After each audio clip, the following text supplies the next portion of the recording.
اعوذ باللہ من الشیطان الرجیم بسم اللہ الرحمن الرحیم۔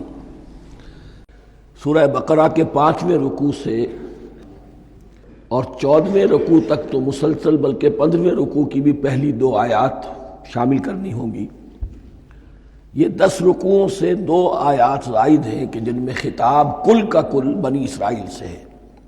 البتہ اس میں یہ فرق ہے کہ پہلا رکوع جو ہے وہ ان کو دعوت پر مشتمل ہے، نبی اکرم صلی اللہ علیہ وسلم پر ایمان لانے کی پرزور دعوت۔ بقیہ یہ 9 رکوع جو ہیں یہ ان پر فرد قرارداد جرم ہے جو عائد کی جا رہی ہے۔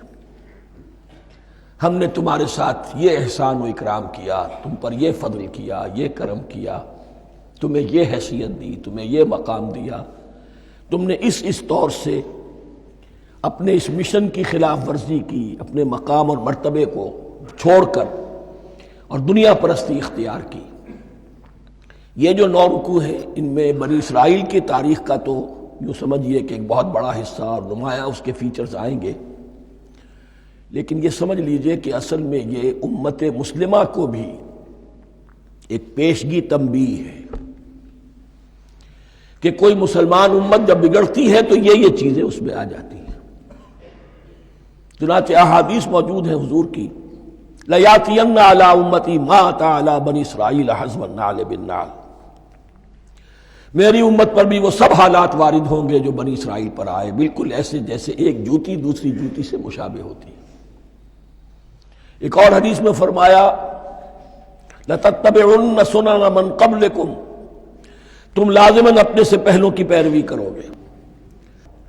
اور اس میں اس حد تک بھی آپ نے وضاحت کر دی کہ اگر وہ سابق امت مسلمہ، سابق امت اگر وہ گوہ کے بل میں گھسی تھی، تم بھی گھسو گے، اور اگر ان میں کوئی بدبخت ایسا اٹھا جس نے اپنی ماں سے زنا کیا تو تم میں سے بھی کوئی شقی ایسا ضرور اٹھے گا جو یہ حرکت کرے گا۔ اس اعتبار سے ان رکوعوں کو پڑھتے ہوئے یہ نہ سمجھیے یہ اگلوں کی داستان ہے، پچھلوں کی کہانیاں ہیں، نہیں۔ خوش طرح باشد کے سر دل براں، گفت آیت در حدیث دیگراں، یہ ہمارے لیے ایک آئینہ ہے اور ہمیں ہر مرحلے پر سوچنا ہوگا، دروبینی کرنی ہوگی، انٹروسپیکشن، کہ کہیں اسی گمراہی میں ہم مبتلا تو نہیں، دیکھتے جائیے گا۔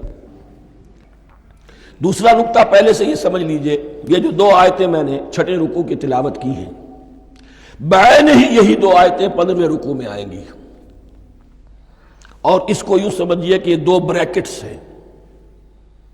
9 رکوعوں کا مضمون ان 2 بریکٹس کے درمیان ہے۔ یہ 2 آیتیں یہاں سے بریکٹ شروع ہو رہی ہیں، وہ 2 آیتیں ان پر بریکٹ ختم ہو رہی ہیں، بعین ہی وہی آیات۔ ایک آیت میں تو شوشے کا بھی فرق نہیں، دوسری آیت میں صرف ترتیب بدلی ہے، مضمون وہی ہے۔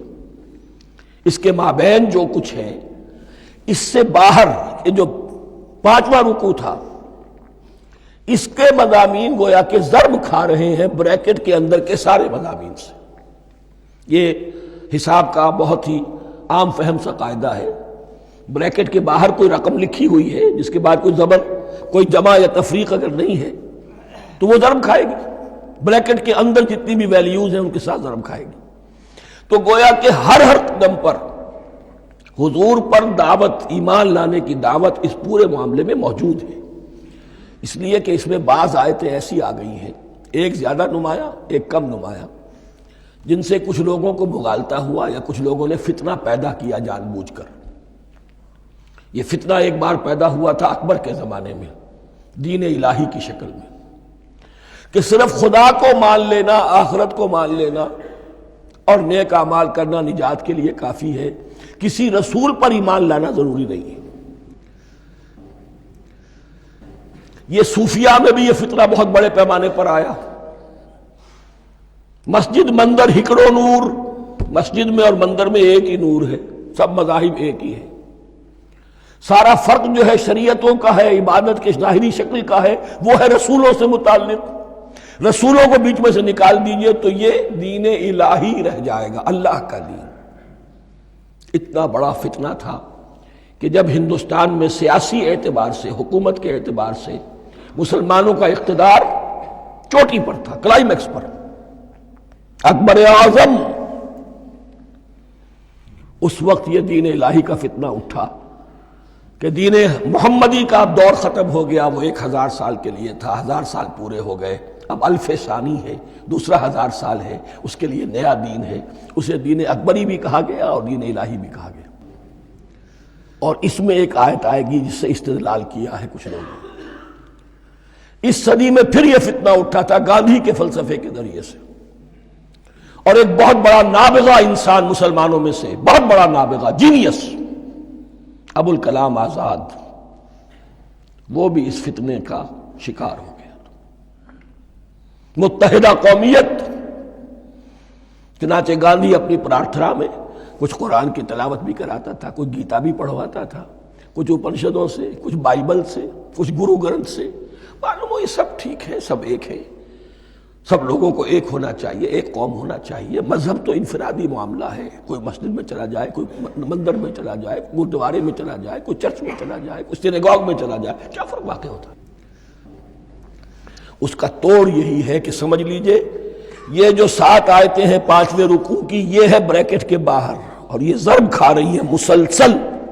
اس بریکٹوں کے درمیان جتنی بھی مضمون آ رہا ہے وہ سب ان کے تابع ہوگا، گویا کہ جہاں تک حضور پر ایمان لانے کا معاملہ ہے وہ انڈرسٹوڈ سمجھا جائے گا، مقدر سمجھا جائے گا ہر مرحلے پر ان 2 بریکٹوں کے مابین۔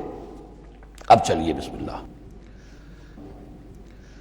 یا بنی اسرائیل اذکروا نعمتی التی انعمت علیکم وانی فضلتکم علی العالمین، اے اسرائیل کی اولاد، یاد کرو میرے اس انعام کو جو تم پر ہوا، اس کی وضاحت میں کر چکا ہوں، لیکن یہاں جو الفاظ آ رہے ہیں بہت زوردار، وانی فضلتکم علی العالمین، میں نے تمہیں فضیلت عطا کی تمام جہانوں پر۔ یہاں ایک قاعدہ نوٹ کر لیجئے، عربی نحو کا قاعدہ یہ ہے کہ کہیں ظرف جس میں کوئی شے ہے، ظرف کی جمع لے لیتے ہیں، مراد ہوتا ہے مظروف، ظرف کے اندر جو شے ہے اس کی جمع۔ تمام جہانوں پر فضیلت، کیا فرشتوں پر بھی فضیلت؟ نہیں، جہان والوں پر، تمام اقوام عالم پر تمہیں فضیلت عطا کی، یہ مطلب ہے اس کا۔ تمام عالموں پر، تمام جہانوں پر، یعنی تمام جہان والوں پر، اس انسان عالم انسانیت کے اندر جتنے بھی مختلف گروہ ہیں، نسلیں ہیں، طبقات ہیں، ان میں فضیلت۔ وَاتَّقُوا يَوْمًا لَا تَجْزِي نَفْسٌ عَن نَفْسٍ شَيْئًا، میں عرض کر چکا ہوں، اب تیسری مرتبہ پھر عرض کر رہا ہوں، اصل شیخ آخرت، محاسبہ آخرت، یہ مستحضر ہوگا تو انسان سیدھا رہے گا۔ اس میں کمزوری آ جائے، ضعف آ جائے تو باقی ایمان باللہ، ایمان بالرسالت، یہ نہ معلوم کیا کیا شکلیں اختیار کر لیں۔ دیکھیے اس آیت کے اندر 4 اعتبارات سے محاسبہ آخرت کا زور ہے۔ وَاتَّقُوا يَوْمًا، ڈرو اس دن سے، لا تجزی نفس عن نفس شیئا، جس دن کوئی جان کسی دوسرے کے کام نہ آ سکے گی، ولا يقبل منها شفاعہ، اور نہ کسی سے کوئی سفارش یا شفاعت قبول کی جائے گی، کیٹیگوریکل ڈینائل، ولا يؤخذ منها عدل، نہ کسی سے فدیہ قبول کیا جائے گا، ولا هم ينصرون، اور نہ انہیں کوئی مدد مل سکے گی۔ ہم نے طرح طرح کے عقیدے، شفاعت باطلہ کا تصور، اہل عرب سمجھتے تھے ہمیں یہ فرشتے جو ہے خدا کی بیٹیاں ہیں، یہ لات اور منات اور عزا، ہم نے ان کے بت بنا رکھے ہیں، پوچھتے ہیں یہ اپنے ابا جان سے اللہ کی بیٹیاں ہیں نا، لاڈلی بیٹیاں، چھڑا لیں گے ہمارے ہاں بھی تصور ہے اولیاء اللہ چھڑا لیں گے۔ یا شفاعت باطلہ، خود حضور کی شفاعت کے بارے میں جو غلط تصورات ہیں، ایک شفاعت حقہ ہے، اس کی وضاحت کا یہ موقع نہیں ہے، وہ آیت الکرسی پہ جب ہم پہنچیں گے انشاءاللہ تعالیٰ اسی سورہ مبارکہ میں تو اس کی وضاحت بھی ہوگی۔ یہ سارے جو ہم نے جو گھڑ رکھے ہیں خیالات، ان کی نفی اس آیت کے حوالے سے کی۔ وَاتَّقُوا يَوْمًا لَا تَجْزِي نَفْسٌ عَن نَفْسٍ شَيْئًا، کوئی انسان دوسرے انسان کے کام نہیں آ سکتا، وَلَا يُقْبَلُ مِنْهَا شَفَاعَةٌ، کسی جان کی طرف سے کوئی سفارش قبول نہیں ہوگی، ولا یؤخذ منها عدل، نہ کوئی فدیہ قبول کیا جائے گا، ولا هم ینصرون، نہ انہیں کوئی مدد مل سکے گی۔ صدق اللہ العظیم۔